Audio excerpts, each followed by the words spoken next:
بسم اللہ الرحمن الرحیم۔ شروع اللہ کے نام سے جو بڑا مہربان نہایت رحم والا ہے۔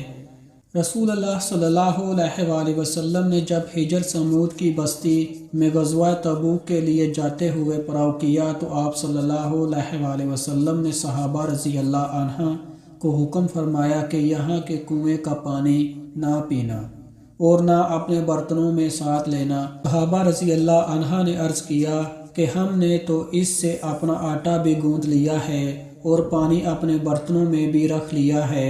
نبی کریم صلی اللہ علیہ وآلہ وسلم نے انہیں حکم دیا کہ گوندا ہوا آٹا پھینک دیا جائے، اور ابو ذر رضی اللہ عنہ نے نبی کریم صلی اللہ علیہ وآلہ وسلم سے نقل کیا ہے کہ جس نے آٹا اس پانی سے گوندھ لیا ہو وہ اسے پھینک دے۔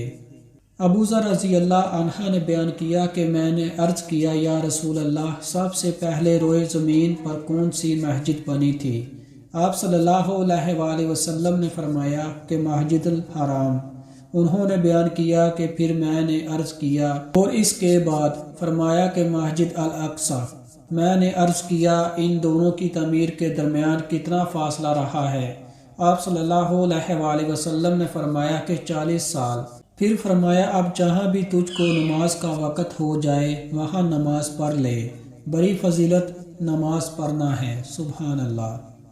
رسول اللہ صلی اللہ علیہ وآلہ وسلم نے فرمایا تم میں سب سے اچھے وہ لوگ ہیں جن کو دیکھ کر اللہ یاد آئے۔ رسول اللہ صلی اللہ علیہ وآلہ وسلم نے فرمایا کوئی عورت اپنی بہن کی طلاق کا مطالبہ نہ کرے۔ رسول اللہ صلی اللہ علیہ وآلہ وسلم نے فرمایا جس انسان نے شطرنج کھیلی تو گویا اس نے اپنے ہاتھ کو خنجیر کے خون اور گوشت سے رنگ لیا۔ ہمارے پیارے نبی صلی اللہ علیہ وآلہ وسلم نے فرمایا جس انسان کے دل میں ایک ذرہ بھر بھی ایمان ہوگا اسے آگ سے نکال لیا جائے گا۔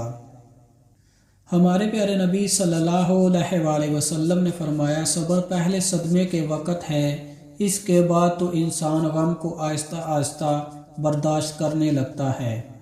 رسول اللہ صلی اللہ علیہ وآلہ وسلم نے فرمایا کوئی انسان اپنے بھائی کی خرید و فروخت میں دخل اندازی نہ کرے۔